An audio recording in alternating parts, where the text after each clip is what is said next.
देखो बेटा, BA final year compulsory वाले स्टूडेंट्स, ਅੱਜ ਜਿਹੜਾ ਅਸੀਂ ਨਿਬੰਧ ਕਰਨਾ ਹੈ ਆਪਣੀ ਗਦ ਦਰਪਣ ਬੁੱਕ ਵਿੱਚੋਂ, ਉਸ ਨਿਬੰਧ ਦਾ ਨਾਮ ਹੈ ਗੁਰਬਾਣੀ। ਅਤੇ ਗੁਰਬਾਣੀ ਜੋ ਹੈ, ਗੁਰਬਾਣੀ ਨਿਬੰਧ ਬਲਰਾਜ ਸਾਹਨੀ ਦੁਆਰਾ ਲਿਖਿਆ ਗਿਆ ਹੈ। ਬੇਟਾ ਬਲਰਾਜ ਸਾਹਨੀ ਜੋ ਹੈ ਪੁਰਾਣੇ ਸਮੇਂ ਵਿੱਚ, ਜਦੋਂ ਇਹ ਜੋ ਹੈ 70s ਵਿੱਚ ਜੋ ਹੈ ਬਹੁਤ ਹੀ ਵਧੀਆ ਜੋ ਹੈ ਐਕਟਰ ਹੁੰਦਾ ਸੀ ਹਿੰਦੀ ਫਿਲਮਾਂ ਦਾ ਬਲਰਾਜ ਸਾਹਨੀ। ਨੋ ਡਾਊਟ ਕੁਛ ਫਿਲਮਾਂ ਇਹਨੇ ਪੰਜਾਬੀ ਵੀ ਬਣਾਈਆਂ, ਪਰ ਹਿੰਦੀ ਫਿਲਮਾਂ ਦਾ ਇੱਕ ਜੋ ਹੈ super hit hero Balraj Sahni ਹੁੰਦਾ ਸੀ। ਬਲਰਾਜ ਸਾਹਨੀ ਨੇ ਜੋ ਹੈ ਇੰਗਲਿਸ਼ ਵਿੱਚ MA ਕੀਤੀ ਹੋਈ ਸੀ। ਪਾਕਿਸਤਾਨ ਪੰਜਾਬ ਦਾ ਰਾਵਲਪਿੰਡੀ ਦਾ ਰਹਿਣ ਵਾਲਾ ਸੀਗਾ, ਪਰ ਫਿਰ ਵੀ ਦੇਖੋ ਹੈ ਹਿੰਦੂ ਹੁੰਦਿਆਂ ਹੋਇਆਂ ਵੀ ਬਲਰਾਜ ਸਾਹਨੀ ਨੇ ਪੰਜਾਬੀ 'ਚ ਲਿਖਿਆ, ਕਿਉਂਕਿ ਉਹ ਪੰਜਾਬ ਦਾ ਜੰਮਪਲ ਸੀਗਾ। ਜਿਹੜਾ ਆਪਣਾ ਪੰਜਾਬ ਪਾਕਿਸਤਾਨ ਵਿੱਚ ਰਹਿ ਗਿਆ, ਉੱਥੋਂ ਦਾ ਜੰਮਪਲ ਸੀ, ਉੱਥੇ ਜੰਮਿਆ ਸੀ। ਅਤੇ ਬਲਰਾਜ ਸਾਹਨੀ ਜੋ ਹੈ ਜੋ ਵੀ ਕੁਛ ਲਿਖਿਆ ਉਹਨੇ ਪੰਜਾਬੀ 'ਚ ਲਿਖਿਆ। ਇਹ ਪ੍ਰੇਰਨਾ ਜੋ ਹੈ ਉਹਨੂੰ ਰਵਿੰਦਰਨਾਥ ਟੈਗੋਰ ਤੋਂ ਮਿਲੀ ਕਿ ਉਹ ਆਪਣੀ ਮਾਤ ਭਾਸ਼ਾ ਵਿੱਚ ਲਿਖੇ। ਦੇਖੋ ਬੇਟਾ, ਪਹਿਲਾਂ ਉਹਦੀ ਜੀਵਨੀ ਕਰ ਲੈਂਦੇ ਹਾਂ ਬਲਰਾਜ ਸਾਹਨੀ ਦੀ, ਫਿਰ ਜੋ ਹੈ ਅਸੀਂ ਉਹਦਾ ਨਿਬੰਧ ਕਰਾਂਗੇ ਗੁਰਬਾਣੀ। ਬਲਰਾਜ ਸਾਹਨੀ ਦਾ ਜਨਮ 1 ਮਈ 1913 ਨੂੰ ਲਾਲਾ ਹਰਬੰਸ ਲਾਲ ਸਾਹਨੀ ਦੇ ਘਰ ਰਾਵਲਪਿੰਡੀ ਪਾਕਿਸਤਾਨ ਵਿੱਚ ਹੋਇਆ। ਉਸਨੇ MA ਅੰਗਰੇਜ਼ੀ ਗੌਰਮਿੰਟ ਕਾਲਜ ਲਾਹੌਰ ਤੋਂ ਕੀਤੀ। ਉਚੇਰੀ ਵਿੱਦਿਆ ਪ੍ਰਾਪਤ ਕਰਨ ਉਪਰੰਤ ਇਹ ਸ਼ਾਂਤੀ ਨਿਕੇਤਨ ਵਿੱਚ ਅਧਿਆਪਕ ਲੱਗ ਗਿਆ, ਅਤੇ ਉਹਦੇ ਤੋਂ ਬਾਅਦ ਜੋ ਹੈ ਇਹ BBC ਲੰਦਨ ਵਿਖੇ ਅਨਾਊਂਸਰ ਵਜੋਂ ਕੰਮ ਕਰਦੇ ਰਹੇ। ਮਤਲਬ ਉਹ ਤੋਂ ਬਾਅਦ ਜੋ ਹੈ ਫੋਰਨ ਵਿੱਚ ਜੋਬ ਵੀ ਕਰਦਾ ਰਿਹਾ ਬਲਰਾਜ ਸਾਹਨੀ। ਬੰਬਈ ਵਿੱਚ ਆ ਕੇ ਸਾਹਨੀ ਨੇ ਇੱਕ ਅਦਾਕਾਰ ਦੇ ਤੌਰ 'ਤੇ ਕੰਮ ਸ਼ੁਰੂ ਕੀਤਾ। ਅਦਾਕਾਰ ਕੌਣ ਹੁੰਦਾ? ਐਕਟਰ ਦੇ ਤੌਰ 'ਤੇ। ਅਤੇ ਇਸ ਖੇਤਰ ਵਿੱਚ ਉਹਨਾਂ ਨੇ ਆਪਣੀ ਵੱਖਰੀ ਪਛਾਣ ਬਣਾ ਲਈ।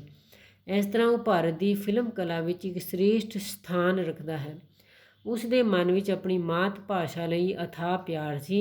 ਇਸ ਪਿਆਰ ਸਦਕਾ ਹੀ ਉਸਨੇ ਜੋ ਹੈ ਪੰਜਾਬੀ ਵਿੱਚ ਲਿਖਣਾ ਆਰੰਭ ਕੀਤਾ। ਇੱਕ ਸੁਹਿਰਦ, ਨਿਸ਼ਕਪਟ, ਵਿਸ਼ਾਲ ਦਿਲ ਵਾਲਾ, ਆਪਣਤ ਭਰਪੂਰ, ਮਿੱਠ ਬੋਲੜਾ ਅਤੇ ਸੱਚੇ ਮਾਰਗ ਉੱਤੇ ਤੁਰਨ ਵਾਲਾ ਇਹ ਸੁੰਦਰ ਮਨੁੱਖ 13 ਅਪ੍ਰੈਲ 1973 ਨੂੰ ਦਿਲ ਦਾ ਦੌਰਾ ਪੈਣ ਕਾਰਨ ਜੋ ਹੈ ਇਹਦੀ ਡੈਥ ਹੋ ਗਈ। ਹੁਣ ਕਿਹੜੀਆਂ ਕਿਹੜੀਆਂ ਰਚਨਾਵਾਂ ਨੇ ਬਲਰਾਜ ਸਾਹਨੀ ਨੇ ਹੋਰ ਕੀ ਲਿਖਿਆ ਹੋਇਆ? ਸਫ਼ਰਨਾਮਾ ਲਿਖਿਆ, ਮੇਰਾ ਪਾਕਿਸਤਾਨੀ ਸਫ਼ਰਨਾਮਾ, ਮੇਰਾ ਰੂਸੀ ਸਫ਼ਰਨਾਮਾ। ਬੇਟਾ ਦੇਖੋ, ਐਕਟਰ ਹੁੰਦਿਆਂ ਹੋਇਆਂ ਵੀ ਇੰਨਾ ਵਧੀਆ ਇਹਨੇ ਜੋ ਹੈ ਲਿਖਣ ਵਾਲਾ ਕੰਮ ਕੀਤਾ। ਅਤੇ ਪੰਜਾਬੀ ਦੇ ਬੱਚੇ ਜਿਹੜੇ ਨੇ PhD ਕਰਦੇ ਨੇ ਇਹਦੇ ਪਾਕਿਸਤਾਨੀ ਸਫ਼ਰਨਾਮਿਆਂ 'ਤੇ, ਰੂਸੀ ਸਫ਼ਰਨਾਮੇ 'ਤੇ। ਜੇ ਹੋਰ ਵੀ ਇਹਨੇ ਜੋ ਲਿਟਰੇਚਰ ਲਿਖਿਆ ਉਹਦੇ ਉੱਤੇ PhD ਹੁੰਦੀ ਹੈ ਇਹਦੇ ਕੰਮ ਦੇ ਉੱਤੇ। ਅਤੇ ਇਹਦੇ ਤੋਂ ਇਲਾਵਾ ਪੋਇਟਰੀ ਵੀ ਲਿਖੀ। ਇਨਕਲਾਬ ਦਾ ਚਿਹਰਾ ਜਿਹਦਾ ਨਾਮ ਹੈ, ਕਹਾਣੀਆਂ ਲਿਖੀਆਂ, ਮੇਰੀ ਫਿਲਮੀ ਆਤਮ ਕਥਾ, ਲੇਖਾਂ ਦੀ ਲੜੀ, ਮੇਰਾ ਗੈਰ ਜਜ਼ਬਾਤੀ ਡਾਇਰੀ, ਯਾਦਾਂ ਦੀ ਕੰਨੀ, ਕਾਮੇ। ਅਤੇ ਇੱਥੇ ਜੋ ਹੈ ਯਾਦਾਂ ਦੀ ਕੰਨੀ, ਇਹ ਮੈਨੂੰ ਯਾਦ ਹੈ ਕਿ ਜਦੋਂ ਅਸੀਂ BA 'ਚ ਪੜ੍ਹਦੇ ਹੁੰਦੇ ਸੀ ਨਾ, ਅਸੀਂ ਪੜ੍ਹਦੇ ਸੀਗੇ ਘੱਟੋ ਘੱਟ 23-24 ਸਾਲ ਪਹਿਲਾਂ, ਅਤੇ ਇਹ ਸਾਨੂੰ ਲੱਗੀ ਹੁੰਦੀ ਸੀਗੀ BA ਫਾਈਨਲ ਵਿੱਚ ਇਹ ਕਿਤਾਬ ਯਾਦਾਂ ਦੀ ਕੰਨੀ। ਸਫ਼ਰਨਾਮਿਆਂ ਦੇ ਲੇਖਕਾਂ ਵਿੱਚ ਲੇਖਕ ਦਾ ਨਾਮ ਅਮਰ ਹੈ। ਬਲਰਾਜ ਸਾਹਨੀ ਦੀ ਪੰਜਾਬੀ ਸਾਹਿਤ ਨੂੰ ਦੇਣ ਗਿਣਾਤਮਕ ਪੱਖ ਤੋਂ ਕੋਈ ਬਹੁਤੀ ਨਹੀਂ, ਮਤਲਬ ਕਿ ਗਿਣਤੀ 'ਚ ਕੋਈ ਬਹੁਤ ਜ਼ਿਆਦਾ ਨਹੀਂ ਲਿਖ ਸਕਿਆ ਉਹ, ਕਿਉਂਕਿ ਬਹੁਤ ਬਿਜ਼ੀ ਲਾਈਫ ਸੀਗੀ ਉਹਦੀ। ਪਰ ਗੁਣਾਤਮਕ ਪੱਖ ਤੋਂ, ਪਰ ਗੁਣ ਬਹੁਤ ਨੇ, ਉਹਨੇ ਜੋ ਵੀ ਕੁਛ ਲਿਖਿਆ ਉਹਦੇ 'ਚ ਗੁਣ ਬਹੁਤ ਨੇ। ਪੰਜਾਬੀ ਸਾਹਿਤ ਵਿੱਚ ਉਹਦਾ ਆਪਣਾ ਨਿਵੇਕਲਾ ਅਤੇ ਵਿਸ਼ੇਸ਼ ਸਥਾਨ ਹੈ। ਗੁਰਬਾਣੀ ਨਿਬੰਧ ਵਿੱਚ ਸਾਹਨੀ ਨੇ ਗੁਰਬਾਣੀ ਦੇ ਨੈਤਿਕ, ਸਮਾਜਿਕ ਅਤੇ ਰਾਜਨੀਤਿਕ ਦ੍ਰਿਸ਼ਟੀਕੋਣ ਨੂੰ ਪੇਸ਼ ਕਰਕੇ ਗੁਰਬਾਣੀ ਨੂੰ ਜ਼ਿੰਦਗੀ ਦੇ ਯਥਾਰਥ ਨਾਲ ਜੋੜਿਆ ਹੈ।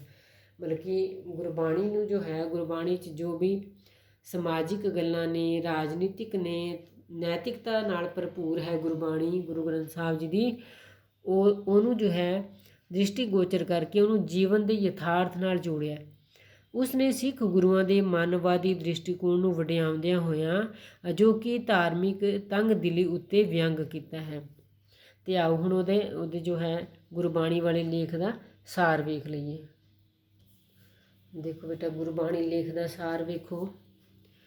ਲੇਖਕ ਲਿਖਦਾ ਹੈ ਕਿ ਇੱਕ ਦਿਨ ਖਾਣੇ ਦੀ ਮੇਜ਼ ਉੱਤੇ ਬੈਠਿਆਂ ਮੇਰਾ ਆਪਣੀ ਭੈਣ ਸਤਿਆਵਤੀ ਨਾਲ ਗੁਰਬਾਣੀ ਦਾ ਜ਼ਿਕਰ ਤੁਰ ਪਿਆ। ਮਤਲਬ ਕਿ ਉਹ ਆਪਣੀ ਭੂਆ ਦੀ ਕੁੜੀ ਸੀਗੀ ਉਹਦੀ ਸਤਿਆਵਤੀ, ਉਹਦੇ ਨਾਲ ਜੋ ਹੈ ਗੱਲਬਾਤ ਕਰਦਿਆਂ ਗੁਰਬਾਣੀ ਦੀ ਗੱਲ ਤੁਰ ਪਈ। ਮੇਰੇ ਪਿਤਾ ਜੀ ਪੱਕੇ ਆਰਿਆ ਸਮਾਜੀ ਸਨ। ਮਤਲਬ ਕਿ ਇਹਦਾ ਜਿਹੜੇ ਪਿਤਾ ਜੀ ਸੀਗੇ ਪੱਕਾ ਆਰਿਆ ਸਮਾਜੀ ਸੀਗਾ, ਪਰੰਤੂ ਹਰ ਰੋਜ਼ ਸਵੇਰੇ ਉੱਠਦਿਆਂ ਹੀ ਉਹ ਆਪਣੇ ਮੂੰਹੋਂ ਇੱਕ ਵਾਕ ਬੋਲਦੇ ਸਨ। ਗੁਰਬਾਣੀ ਦਾ ਵਾਕ ਹੈ ਜਪਜੀ ਸਾਹਿਬ ਵਿੱਚੋਂ, ਜੋ ਤੁਧ ਭਾਵੈ ਸਾਈ ਭਲੀਕਾਰ, ਤੂੰ ਸਦਾ ਸਲਾਮਤ ਨਿਰੰਕਾਰ।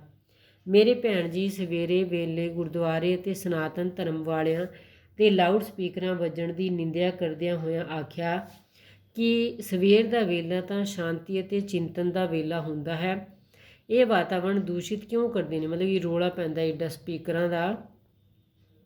ਮੈਂ ਆਖਿਆ, ਗੁਰੂ ਨਾਨਕ ਦੇਵ ਜੀ ਦਾ ਵਾਕ ਹੈ, ਅੰਮ੍ਰਿਤ ਵੇਲਾ ਸੱਚ ਨਾਉ ਵਡਿਆਈ ਵਿਚਾਰ। ਇਸ ਤਰ੍ਹਾਂ ਇਹਨਾਂ ਲਾਊਡ ਸਪੀਕਰਾਂ ਨੂੰ ਅੱਜ ਕੱਲ੍ਹ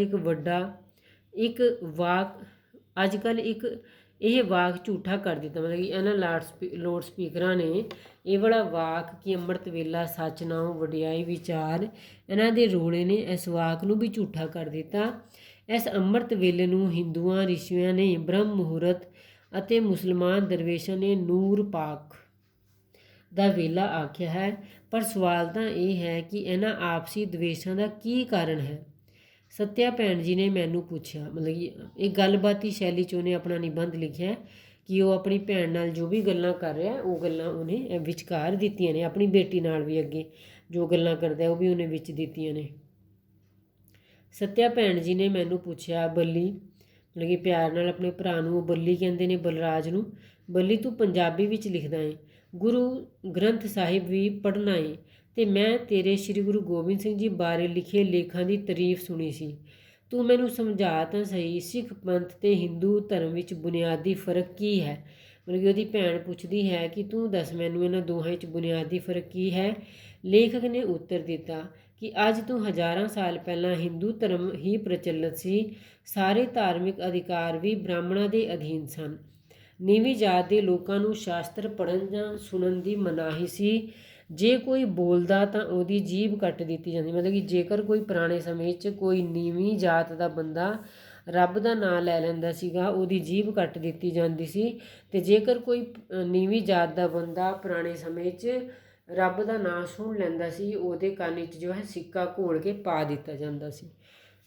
ਸਾਡੇ ਦੇਸ਼ ਦੇ ਹਰ ਪ੍ਰਾਂਤ ਵਿੱਚ ਸੰਤ ਪ੍ਰਗਟ ਹੋਏ ਜਿਨ੍ਹਾਂ ਨੇ ਲੋਕ ਬੋਲੀ ਵਿੱਚ ਭਗਤੀ ਰਸ ਦੀ ਕਵਿਤਾ ਰਚਣੀ ਸ਼ੁਰੂ ਕੀਤੀ। ਜਿਨ੍ਹਾਂ ਨੇ ਕੀ ਕੀਤਾ, ਲੋਕ ਬੋਲੀ 'ਚ ਨਾ ਭਗਤੀ ਰਸ ਦੀ ਕਵਿਤਾ, ਜਿਵੇਂ ਕਬੀਰ ਸਾਹਿਬ ਨੇ ਲਿਖੀ, ਰਵਿਦਾਸ ਜੀ ਨੇ ਲਿਖੀ, ਪੰਜਾਬੀ ਵਿੱਚ ਵੀ ਭਗਤੀ ਲਹਿਰ ਚੱਲੀ, ਜਿਸ ਨੂੰ ਗੁਰੂ ਨਾਨਕ ਦੇਵ ਜੀ, ਗੁਰੂ ਅਰਜਨ ਦੇਵ ਜੀ, ਗੁਰੂ ਗੋਬਿੰਦ ਸਿੰਘ ਜੀ ਨੇ ਪ੍ਰਫੁੱਲਤ ਕੀਤਾ। ਅੰਗਰੇਜ਼ ਇਹੀ ਚਾਹੁੰਦੇ ਸਨ ਕਿ ਭਗਤੀ ਲਹਿਰ ਨੂੰ ਹਿੰਦੂ ਮੁਸਲਮਾਨਾਂ ਤੋਂ ਵੱਖ ਕਰਕੇ ਇੱਕ ਵੱਖਰੇ ਧਰਮ ਦਾ ਨਾਮ ਦਿੱਤਾ ਜਾਏ। ਅਜਿਹਾ ਕਰਨ ਨਾਲ ਪੰਜਾਬੀਆਂ ਦੀ ਸਾਂਝੀ ਕੌਮੀਅਤ ਅਤੇ ਸਾਂਝਾ ਸੱਭਿਆਚਾਰ ਖਤਮ ਹੋ ਜਾਏਗਾ। ਮਤਲਬ ਕਿ ਅੰਗਰੇਜ਼ ਜਿਹੜੇ ਸੀਗੇ ਉਹ ਚਾਹੁੰਦੇ ਸੀ ਕਿ ਇਹਨਾਂ ਨੂੰ ਦੋਵੇਂ ਧਰਮਾਂ ਨੂੰ, ਹਿੰਦੂਆਂ ਅਤੇ ਮੁਸਲਮਾਨਾਂ ਨੂੰ ਪਾੜਿਆ ਜਾਏ ਵਿੱਚੋਂ ਦੀ, ਤਾਂ ਜੋ ਇਹਨਾਂ ਦਾ ਜਿਹੜਾ ਸਾਂਝਾ ਸੱਭਿਆਚਾਰ ਹੈ ਉਹ ਖਤਮ ਹੋ ਜਾਏ। ਹੁਣ ਜਿਵੇਂ ਬੇਟਾ ਮੋਦੀ ਕਰਦਾ ਨਾ ਕਿ ਹਿੰਦੂ ਮੁਸਲਮਾਨ ਵਾਲੀ ਲੜਾਈ ਲੜਵਾਉਂਦਾ, ਉਹੀ ਉਹ ਲੜਾਈ ਜਿਹੜੀ ਹੈ ਉਹ ਅੰਗਰੇਜ਼ ਵੀ ਲੜਵਾਉਂਦੇ ਸੀ। ਪੰਜਾਬ ਦੇ ਗੁਰੂਆਂ ਨੇ ਸਮੁੱਚੇ ਭਾਰਤ ਦੇ ਭਗਤੀ ਅੰਦੋਲਨ ਨੂੰ ਇੱਕ ਲੜੀ ਵਿੱਚ ਪਰੋਣ ਦਾ ਯਤਨ ਕੀਤਾ। ਪੰਜਾਬ ਦੇ ਗੁਰੂ ਕਿਹੜੇ, ਗੁਰੂ ਨਾਨਕ ਦੇਵ ਜੀ, ਗੁਰੂ ਅੰਗਦ ਦੇਵ ਜੀ, ਸਾਰੇ ਗੁਰੂ ਸਾਹਿਬਾਨ, 10 ਦੇ 10 ਗੁਰੂ ਸਾਹਿਬਾਨ ਨੇ ਜੋ ਹੈ ਭਗਤੀ ਅੰਦੋਲਨ ਨੂੰ ਇੱਕ ਲੜੀ 'ਚ ਪਰੋਇਆ। ਗੁਰੂ ਗੋਬਿੰਦ ਸਿੰਘ ਜੀ ਵੇਲੇ ਇਹ ਲਹਿਰ ਇੱਕ ਪ੍ਰਚੰਡ ਇਨਕਲਾਬ ਦਾ ਰੂਪ ਧਾਰਨ ਕਰ ਗਈ। ਮਤਲਬ ਕਿ ਇਹ ਜਿਹੜੀ ਭਗਤੀ ਲਹਿਰ ਸੀਗੀ ਗੁਰੂ ਗੋਬਿੰਦ ਸਿੰਘ ਜੀ ਦੇ ਵੇਲੇ ਬਹੁਤ ਉੱਚੀ ਚਲੀ ਗਈ। ਪੰਜਾਬੀਆਂ ਦਾ ਆਪਣਾ ਆਜ਼ਾਦ ਰਾਜ ਸਥਾਪਿਤ ਹੋਇਆ, ਜਿੱਥੇ ਬੰਗਾਲੀ ਰਾਮਾਨੰਦ ਦਾਦੂ ਅਤੇ ਵਿਦਿਆਪਤੀ ਦੀ ਬਾਣੀ ਦਾ ਸਤਿਕਾਰ ਕਰਦਾ ਹੈ। ਯੂਪੀ ਦਾ ਹਰ ਹਿੰਦੂ, ਮੁਸਲਮਾਨ, ਕਬੀਰ, ਰਹੀਮ, ਰਸਖਾਨ, ਖੁਸਰੋ, ਮੀਰਾ ਅਤੇ ਸੂਰਦਾਸ ਦੀ ਬਾਣੀ ਉੱਪਰ ਵੀ ਜਾਨ ਵਾਰਦਾ ਹੈ। ਉੱਥੇ ਪੰਜਾਬੀ ਹਿੰਦੂ ਮੁਸਲਮਾਨ ਲਈ ਗੁਰੂ ਨਾਨਕ ਦੇਵ ਜੀ, ਗੁਰੂ ਅਰਜਨ ਦੇਵ ਜੀ, ਗੁਰੂ ਗੋਬਿੰਦ ਸਿੰਘ ਜੀ ਦੀ ਬਾਣੀ ਪਰਾਈ ਅਤੇ ਡਰਾਉਣੀ ਚੀਜ਼ ਬਣ ਗਈ ਹੈ। ਲੇਖਕ ਅਨੁਸਾਰ ਗੁਰੂ ਗ੍ਰੰਥ ਸਾਹਿਬ ਜੀ ਦੀ ਬਾਣੀ ਇੱਕ ਅਥਾਹ ਸਾਗਰ ਹੈ, ਜਿਸ ਵਿੱਚ ਗੋਤਾ ਮਾਰਦਿਆਂ ਹੀ ਅਵਸ਼ ਹੀ ਕੋਈ ਨਾ ਕੋਈ ਮਾਣਕ ਮੋਤੀ ਜੋ ਹੈ ਲੱਭ ਜਾਂਦਾ ਹੈ। ਖਾਲਸਾ ਦੀ ਵਡਿਆਈ ਇਸ ਵਿੱਚ ਹੈ ਕਿ ਉਹ ਲੋਕ ਹਿੱਤ ਲਈ ਕੁਰਬਾਨੀਆਂ ਕਰਨ ਵਾਸਤੇ ਹਮੇਸ਼ਾ ਤਤਪਰ ਰਹਿੰਦੇ ਨੇ। ਆਓ ਬੇਟਾ ਹੁਣ ਗੁਰਬਾਣੀ ਲੇਖ ਦੀਆਂ ਸਾਹਿਤਕ ਵਿਸ਼ੇਸ਼ਤਾਵਾਂ ਵੇਖ ਲਈਏ, ਕਿਉਂਕਿ ਪੇਪਰ ਵਿੱਚ ਜੋ ਹੈ ਤੁਸੀਂ ਸਾਹਿਤਕ ਵਿਸ਼ੇਸ਼ਤਾਵਾਂ ਹੀ ਦੇਣੀਆਂ ਹੁੰਦੀਆਂ ਨੇ। ਗੁਰਬਾਣੀ ਨਿਬੰਧ ਬਲਰਾਜ ਸਾਹਨੀ ਨੇ ਗੁਰੂ ਸਾਹਿਬਾਨ ਦੀ ਵਿਚਾਰਧਾਰਾ ਨੂੰ ਗੁਰਬਾਣੀ ਨਿਬੰਧ ਵਿੱਚ ਬਲਰਾਜ ਸਾਹਨੀ ਨੇ ਗੁਰੂ ਸਾਹਿਬਾਨ ਦੀ ਵਿਚਾਰਧਾਰਾ ਨੂੰ ਰੂਪਮਾਨ ਕੀਤਾ ਹੈ। ਸੰਪਾਦਕ ਅਨੁਸਾਰ ਸਾਨੀ ਨੇ ਸਿੱਖ ਗੁਰੂ ਸਾਹਿਬਾਨ ਦੇ ਮਾਨਵਵਾਦੀ ਦ੍ਰਿਸ਼ਟੀਕੋਣ ਨੂੰ ਵਡਿਆਉਂਦਿਆਂ ਹੋਇਆਂ ਅਜੋਕੀ ਧਾਰਮਿਕ ਤੰਗ ਸੋਚ ਉੱਤੇ ਵਿਅੰਗ ਕੱਸਿਆ ਹੈ। ਮਤਲਬ ਕਿ ਸਿੱਖ ਗੁਰੂ ਸਾਹਿਬਾਨ ਦੀ ਤਾਰੀਫ ਕੀਤੀ ਅਤੇ ਅੱਜ ਦੇ ਸਮੇਂ 'ਚ ਜੋ ਹੈ ਤੰਗ ਸੋਚ ਮਤਲਬ ਕਿ ਨੈਰੋ ਮਾਈਂਡਡ ਜਿਹੜੇ ਧਾਰਮਿਕ ਲੋਕ ਨੇ ਉਹਨਾਂ ਦੇ ਉੱਤੇ ਵਿਅੰਗ ਕੱਸਿਆ ਹੈ। ਗੁਰੂ ਬਾਬਿਆਂ ਦੀ ਜਨ ਸਧਾਰਨ ਲਈ ਕਲਿਆਣਕਾਰੀ ਮਾਨਵਵਾਦੀ ਅਤੇ ਇਨਕਲਾਬੀ ਸੋਚ ਦਾ ਜ਼ਿਕਰ ਕਰਦਿਆਂ ਹੋਇਆਂ ਉਸ ਦੀ ਸ਼ਲਾਘਾ ਕੀਤੀ ਹੈ। ਗੁਰੂ ਬਾਬੇ ਕੌਣ? ਗੁਰੂ ਨਾਨਕ ਦੇਵ ਜੀ, ਗੁਰੂ ਅਰਜਨ ਦੇਵ ਜੀ, ਗੁਰੂ ਗੋਬਿੰਦ ਸਿੰਘ ਜੀ ਦੀ ਕਲਿਆਣਕਾਰੀ ਸੋਚ ਅਤੇ ਮਾਨਵਤਾਵਾਦੀ ਸੋਚ ਦੀ ਜੋ ਹੈ ਬਲਰਾਜ ਸਾਹਨੀ ਸ਼ਲਾਘਾ ਕਰਦਾ ਹੈ। ਸਰਬੱਤ ਦਾ ਭਲਾ ਮੰਗਣ ਵਾਲੀ ਗੁਰਬਾਣੀ ਦੀ ਸੋਚ ਨੂੰ ਅਜੋਕੇ ਯੁੱਗ ਵਿੱਚ ਤਜਾਰਤੀ ਲੋਕਾਂ ਨੇ ਸਵਾਰਥੀ ਰੂਪ ਦੇ ਦਿੱਤਾ। ਮਤਲਬ ਕਿ ਇਹ ਸਾਰਿਆਂ ਦਾ ਭਲਾ ਮੰਗਣ ਵਾਲੀ ਬਾਣੀ ਹੈ, ਪਰ ਲੋਕਾਂ ਨੇ ਜੋ ਹੈ ਆਪਣੇ ਮਤਲਬ ਦੇ ਲਈ ਜੋ ਹੈ ਇਹਨੂੰ ਵੰਡ ਲਿਆ ਹੈ ਬਾਣੀ ਨੂੰ ਵੀ। ਸਾਨੀ ਨੇ ਜਿੱਥੇ ਗੁਰਬਾਣੀ ਦੀ ਅੰਤਰ-ਆਤਮਾ ਦਾ ਪ੍ਰਗਟਾਵਾ ਕੀਤਾ ਹੈ ਉੱਥੇ ਸਮਕਾਲੀ ਸੰਕੀਰਣਤਾ ਉੱਤੇ ਵੀ ਵਿਅੰਗ ਕੀਤਾ ਹੈ। ਸੰਕੀਰਣਤਾ ਹੁੰਦਾ ਹੈ ਨੈਰੋ ਮਾਈਂਡਡ ਹੋ ਜਾਣਾ, ਸਿਰਫ ਆਪਣੇ ਧਰਮ ਬਾਰੇ ਸੋਚਣਾ। ਲੇਖਕ ਅਨੁਸਾਰ ਗੁਰਬਾਣੀ ਭਾਰਤ ਦੀ ਅਖੰਡਤਾ ਦੀ ਮਾਡਲ ਹੈ। ਕਿਉਂ ਹੈ? ਕਿਉਂਕਿ ਦੇਖੋ ਗੁਰਬਾਣੀ 'ਚ ਜੋ ਹੈ 15 ਭਗਤਾਂ ਦੀ ਬਾਣੀ ਦਰਜ ਹੈ ਜਿਹੜੇ ਵੱਖ-ਵੱਖ ਜਾਤਾਂ ਨਾਲ ਸੰਬੰਧਿਤ ਨੇ। ਸੰਪਾਦਕ ਅਨੁਸਾਰ ਗੁਰਬਾਣੀ ਨਿਬੰਧ ਵਿੱਚ ਬਲਰਾਜ ਸਾਹਨੀ ਨੇ ਗੁਰਬਾਣੀ ਦੇ ਨੈਤਿਕ, ਸਮਾਜਿਕ ਅਤੇ ਰਾਜਨੀਤਿਕ ਦ੍ਰਿਸ਼ਟੀਕੋਣ ਨੂੰ ਪੇਸ਼ ਕਰਕੇ ਗੁਰਬਾਣੀ ਨੂੰ ਜ਼ਿੰਦਗੀ ਦੇ ਯਥਾਰਥ ਨਾਲ ਜੋੜਿਆ। ਗੁਰੂ ਗੋਬਿੰਦ ਸਿੰਘ ਜੀ ਦੇ ਖਾਲਸੇ ਦੇ ਸੰਕਲਪ ਜੋ ਲੋਕ ਹਿੱਤ ਲਈ ਸਭ ਤੋਂ ਵੱਧ ਕੇ ਨਿਰਸਵਾਰਥ ਹੋ ਕੇ ਕੁਰਬਾਨੀਆਂ ਦਿੰਦਾ ਰਿਹਾ ਨੂੰ ਅੰਗਰੇਜ਼ਾਂ ਦੀ ਕੂਟਨੀਤੀ ਨੇ ਪੰਜਾਬੀ ਹਿੰਦੂ ਅਤੇ ਮੁਸਲਮਾਨਾਂ ਤੋਂ ਵੱਖ ਕਰ ਦਿੱਤਾ। ਗੁਰੂ ਗੋਬਿੰਦ ਸਿੰਘ ਜੀ ਦੇ ਜਿਹੜਾ ਖਾਲਸਾ ਸੀਗਾ ਉਹਨੂੰ ਜੋ ਹੈ ਅੰਗਰੇਜ਼ਾਂ ਨੇ ਆਪਣੀ ਕੂਟਨੀਤੀ ਰਾਹੀਂ ਮੁਸਲਮਾਨਾਂ ਅਤੇ ਹਿੰਦੂਆਂ ਤੋਂ ਵੱਖ ਕਰ ਦਿੱਤਾ। ਰੱਖਿਆ ਕਰਨ ਵਾਲਾ ਖਾਲਸਾ ਜਦੋਂ ਜਨਤਾ ਤੋਂ ਵੱਖਰਾ ਹੋ ਗਿਆ ਤਾਂ ਇਨਕਲਾਬੀ ਸੋਚ ਪੰਜਾਬੀਆਂ ਦੀ ਸਾਂਝੀ ਕੌਮੀਅਤ ਅਤੇ ਸਾਂਝੇ ਸੱਭਿਆਚਾਰ ਨੂੰ ਢਾਹ ਲੱਗੀ ਅਤੇ ਅੰਗਰੇਜ਼ਾਂ ਦੀ ਜਿਹੜੀ ਇਹ ਚਾਲ ਸੀਗੀ ਇਹ ਕਾਮਯਾਬ ਹੋਈ ਅਤੇ ਉਹਨਾਂ ਹਿੰਦੂਆਂ ਅਤੇ ਮੁਸਲਮਾਨਾਂ ਅਤੇ ਸਿੰਘਾਂ ਦਾ ਜਿਹੜਾ ਸੱਭਿਆਚਾਰ ਸੀ ਉਹ ਵੱਖ-ਵੱਖ ਹੋ ਗਿਆ। ਗੁਰਬਾਣੀ ਕਥਾ ਸਾਗਰ ਹੈ ਜਿਸ ਵਿੱਚ ਗੋਤਾ ਮਾਰਦਿਆਂ ਕੋਈ ਨਾ ਕੋਈ ਮਾਣਕ ਮੋਤੀ ਜੋ ਹੈ ਉਹ ਜ਼ਰੂਰ ਲੱਭ ਜਾਂਦਾ ਹੈ। ਗੁਰਬਾਣੀ ਦਾ ਇਹ ਮਾਣਕ ਮੋਤੀ ਸਾਨੂੰ ਜਨ ਸਧਾਰਨ ਨਾਲ ਉੱਠਣ ਬੈਠਣ, ਉਹਨਾਂ ਨਾਲ ਪਿਆਰ ਅਤੇ ਵਿਚਾਰ ਵੰਡਣ ਅਤੇ ਉਹਨਾਂ ਦੀ ਸੇਵਾ ਲਈ ਪ੍ਰੇਰਿਤ ਕਰਦਾ। ਮਤਲਬ ਕਿ ਗੁਰਬਾਣੀ ਜੋ ਹੈ ਗੁਰੂ ਗ੍ਰੰਥ ਸਾਹਿਬ ਜੀ ਦੇ 1430 ਪੰਨੇ ਨੇ, ਤੁਸੀਂ ਕਿਤੋਂ ਦੀ ਵੀ ਕੋਈ ਵੀ ਤੁਕ ਪੜ੍ਹ ਲਓ ਉਹਦੇ ਵਿੱਚੋਂ ਹੀ ਜੋ ਹੈ ਜੋ ਕੋਈ ਨਾ ਕੋਈ ਪ੍ਰੇਰਨਾ ਜੋ ਹੈ ਤੁਹਾਨੂੰ ਜ਼ਰੂਰ ਮਿਲਦੀ ਹੈ। ਲੇਖਕ ਕਹਿੰਦਾ ਹੈ ਕਿ ਅੱਜ ਅਮੀਰ ਲੋਕੀ ਧਰਮ ਦੇ ਸੰਚਾਲਕ ਬਣਦੇ ਜਾ ਰਹੇ ਹਨ, ਪਰ ਧਰਮ ਦੇ ਜਨਮਦਾਤਾ ਨੇ ਅਮੀਰਾਂ ਦੀ ਨਿੰਦਿਆ ਕੀਤੀ ਹੈ। ਪਰ ਜਿਹੜੇ ਧਰਮ ਦੇ ਜਨਮਦਾਤਾ ਨੇ ਨਾ ਗੁਰੂ ਸਾਹਿਬਾਨ, ਉਹਨਾਂ ਨੇ ਤਾਂ ਅਮੀਰਾਂ ਦੀ ਨਿੰਦਿਆ ਕੀਤੀ। ਅੱਗੇ ਲੇਖਕ ਵਿਅੰਗ ਕਰਦਾ ਕਹਿੰਦਾ ਹੈ, ਪਰ ਇਸ ਵੇਲੇ ਹਰ ਮਜ਼ਹਬ ਅਮੀਰ ਸੰਚਾਲਕ ਦੇ ਹੀ ਕਬਜ਼ੇ ਵਿੱਚ ਹੈ ਅਤੇ ਉਹੀ ਆਪਣੀ ਜ਼ਿੰਦਗੀ ਦਾ ਕੋਚ ਆਪਣੀ ਧਰਮ ਸੰਸਥਾ ਵਿੱਚ ਘਸੋੜਦੇ ਹਨ।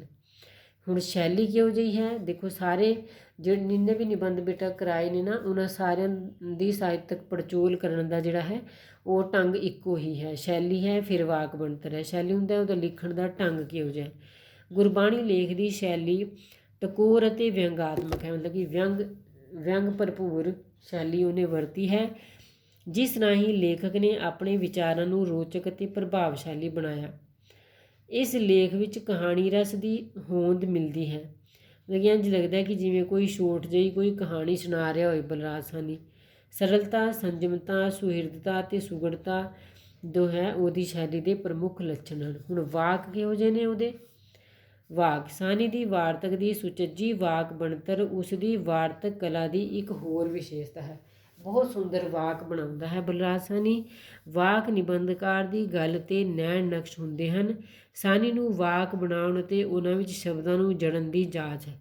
ਮਤਲਬ ਕਿ ਕਹਿਣ ਤੋਂ ਭਾਵ ਉਹਦੇ ਵਾਕ ਬੜੇ ਸੁੰਦਰ ਨੇ।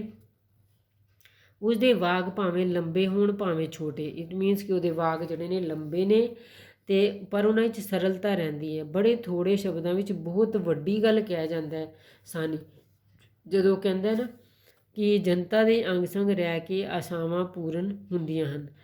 ਸਵੇਰ ਦਾ ਵੇਲਾ ਸ਼ਾਂਤੀ ਅਤੇ ਚਿੰਤਨ ਦਾ ਵੇਲਾ ਹੁੰਦਾ ਹੈ। ਵਿਆਕਰਣਕ ਤੌਰ 'ਤੇ ਉਹਦੇ ਜਿਹੜੇ ਵਾਕ ਨੇ ਸ਼ੁੱਧ ਨੇ, ਉਸ ਦੀ ਪੈਰਾਬੰਦੀ ਸੁਚੱਜੀ, ਮਤਲਬ ਕਿ ਹਰਿੰਦਰ ਸਿੰਘ ਰੂਪ ਦੀ ਤਰ੍ਹਾਂ ਉਹਦੇ ਪੈਰਾਗ੍ਰਾਫਸ ਜਿਹੜੇ ਨੇ ਉਹ ਬਹੁਤ ਵੱਡੇ ਨਹੀਂ ਹਨ ਅਤੇ ਨਾ ਹੀ ਬਹੁਤ ਛੋਟੇ ਨੇ। ਇਸ ਪੱਖੋਂ ਜੋ ਹੈ ਉਹਦੀ ਰਚਨਾ ਜੋ ਹੈ ਸਫਲ ਕਹੀ ਜਾ ਸਕਦੀ ਹੈ। ਬੋਲੀ ਤੇ ਸ਼ਬਦਾਵਲੀ। ਗੁਰਬਾਣੀ ਨਿਬੰਧ ਦੀ ਬੋਲੀ ਜੋ ਹੈ ਕੇਂਦਰੀ ਪੰਜਾਬੀ ਹੈ। ਬੋਲੀ ਬੜੀ ਸਰਲ, ਸਪਸ਼ਟ ਤੇ ਜਨ ਸਧਾਰਨ ਦੀ ਮਤਲਬ ਕਿ ਆਮ ਲੋਕਾਂ ਦੇ ਸਮਝ ਵਿੱਚ ਆਉਣ ਵਾਲੀ ਹੈ। ਉਸ ਦੀ ਸ਼ਬਦਾਵਲੀ ਬੜੀ ਸੁਚੱਜੀ ਅਤੇ ਵਿਆਕਰਣਕ ਦੋਸ਼ਾਂ ਤੋਂ ਮੁਕਤ ਹੈ। ਕੋਈ ਵੀ ਦੋਸ਼ ਨਹੀਂ, ਗ੍ਰਾਮਰ ਵਾਲੀ ਕੋਈ ਮਿਸਟੇਕ ਨਹੀਂ। ਉਸ ਕੋਲ ਪੰਜਾਬੀ ਸ਼ਬਦਾਵਲੀ ਦਾ ਭੰਡਾਰ ਹੈ ਤੇ ਉਹਦੇ ਕੋਲ ਬਲਰਾਜ ਸਾਹਨੀ ਦੇ ਕੋਲ ਜੋ ਹੈ ਪੰਜਾਬੀ ਸ਼ਬਦਾਵਲੀ ਦਾ ਭੰਡਾਰ ਹੈ। ਇੱਕ ਤੋਂ ਬਾਅਦ ਇੱਕ ਨਵੇਂ ਸ਼ਬਦ ਜੋ ਹੈ ਉਹਨੂੰ ਫੁਰਦੇ ਰਹਿੰਦੇ ਨੇ। ਉਹਦੀ ਸ਼ਬਦਾਵਲੀ ਵਿੱਚ ਹਿੰਦੀ, ਸੰਸਕ੍ਰਿਤ, ਉਰਦੂ, ਫਾਰਸੀ, ਪੋਠੋਹਾਰੀ ਅਤੇ ਅੰਗਰੇਜ਼ੀ ਸ਼ਬਦਾਂ ਦਾ ਮਿਸ਼ਰਣ ਵੀ ਵੇਖਣ ਨੂੰ ਮਿਲਦਾ ਹੈ। ਅਤੇ ਵਿਚਾਰਾਂ ਦੀ ਇਕਾਗਰਤਾ ਅਤੇ ਭਾਵਾਂ ਦੀ ਏਕਤਾ, ਕਿ ਉਹਨੇ ਜੋ ਹੈ ਕਿਸ ਤਰ੍ਹਾਂ ਆਪਣੇ ਨਿਬੰਧ ਨੂੰ ਜੋ ਹੈ ਬੰਨ੍ਹਿਆ ਹੈ। ਭਾਵਾਂ ਅਤੇ ਵਿਚਾਰਾਂ ਦੀ ਏਕਤਾ ਵੀ ਸਾਹਨੀ ਦੀ ਰਚਨਾ ਦਾ ਇੱਕ ਪ੍ਰਮੁੱਖ ਗੁਣ ਹੈ। ਉਹ ਆਪਣੀ ਸਮੁੱਚੀ ਰਚਨਾ ਨੂੰ ਭਾਵਾਂ ਦੀ ਏਕਤਾ ਵਿੱਚ ਪਰੋ ਕੇ ਵਿਚਾਰਾਂ ਦੀ ਇਕਾਗਰਤਾ ਨੂੰ ਕਾਇਮ ਕਰਦਾ। ਕਈ ਭਾਵਾਂ ਵਿੱਚ ਉਹਨੇ ਜੋ ਹੈ ਆਪਣੀ ਰਚਨਾ ਨੂੰ ਪਰੋਇਆ ਹੈ। ਨਿਬੰਧ ਵਿਚਲੇ ਸਮੁੱਚੇ ਵਿਚਾਰ ਉੱਤੇ ਉਸ ਦੀ ਮੌਲਿਕਤਾ ਦੀ ਛਾਪ ਲੱਗੀ ਹੋਈ ਹੈ ਅਤੇ ਉਹਦੇ ਜਿਹੜੇ ਵਿਚਾਰ ਨੇ ਭਾਵਾਂ ਦੀ ਏਕਤਾ ਪੱਖੋਂ ਇਹ ਨਿਬੰਧ ਪੂਰਨ ਤੌਰ 'ਤੇ ਸਫਲ ਹੈ। ਫਿਰ ਦੇਖੋ 2 ਪੁਆਇੰਟ ਰਹਿ ਗਏ। ਇਤਿਹਾਸਕ ਅਤੇ ਧਾਰਮਿਕ ਪੱਖ। ਉਹਦੇ ਗੁਰਬਾਣੀ ਉਹਨੇ ਜਦੋਂ ਟਾਈਟਲ ਇਹਦਾ ਬਣਾਇਆ ਹੈ ਅਤੇ ਇਹਦਾ ਇਤਿਹਾਸਕ ਅਤੇ ਧਾਰਮਿਕ ਪੱਖ ਕੀ ਹੈ। ਗੁਰਬਾਣੀ ਨਿਬੰਧ ਦੀ ਇਤਿਹਾਸਕ ਅਤੇ ਧਾਰਮਿਕ ਮਹੱਤਤਾ ਵੀ ਹੈ। ਨਿਬੰਧਕਾਰ ਨੇ ਇਤਿਹਾਸਕ ਅਤੇ ਧਾਰਮਿਕ ਹਵਾਲਿਆਂ ਦਿੰਦਿਆਂ ਹੋਇਆਂ ਸਿੱਖ ਪੰਥ ਅਤੇ ਹਿੰਦੂ ਧਰਮ ਵਿਚਲੇ ਬੁਨਿਆਦੀ ਅੰਤਰ ਨੂੰ ਸਮਝਾਉਣ ਅਤੇ ਸਪਸ਼ਟ ਕਰਨ ਦਾ ਯਤਨ ਕੀਤਾ ਹੈ। ਫਿਰ ਹੈ ਲਾਸਟ ਹੈ ਸਿਰਲੇਖ। ਗੁਰਬਾਣੀ ਲੇਖ ਦਾ ਸਿਰਲੇਖ ਲੇਖ ਵਿਚਲੇ ਵਿਸ਼ਾ ਵਸਤੂ ਦੇ ਆਧਾਰ 'ਤੇ ਪੂਰਾ ਢੁਕਦਾ ਹੈ। ਜਿਵੇਂ ਬਾਕੀ ਨਿਬੰਧਾਂ ਦਾ ਤੁਸੀਂ ਐਵੇਂ ਹੀ ਦਿੱਤਾ ਨਾ ਕਿ ਵਿਸ਼ੇ ਦੇ ਆਧਾਰ 'ਤੇ ਪੂਰਾ ਢੁਕਦਾ ਹੈ, ਇਹ ਵੀ ਜੋ ਹੈ ਕਿ ਗੁਰਬਾਣੀ ਦੀ ਚਰਚਾ ਚੱਲ ਰਹੀ ਹੈ ਸਾਰੇ ਨਿਬੰਧ 'ਚ ਪੂਰਾ ਸਹੀ ਢੁਕਦਾ ਹੈ। ਸਿਰਲੇਖ ਵਜੋਂ ਇੱਕ ਨਿਬੰਧ ਪੂਰੀ ਤਰ੍ਹਾਂ ਸਫਲ ਆਖਿਆ ਜਾ ਸਕਦਾ ਹੈ। ਓਕੇ ਬੇਟਾ, ਥੈਂਕ ਯੂ। ਅਤੇ ਤੁਸੀਂ ਸ਼ੋਰਟ ਕੁਐਸਚਨ ਵੀ ਕਰਨੇ ਨੇ। ਜੀਵਨੀ ਜੋ ਹੈ ਉਹ ਮੈਂ ਨਾਲ ਹੀ ਪੜ੍ਹ ਦਿੱਤੀ ਹੈ। Okay, thank you.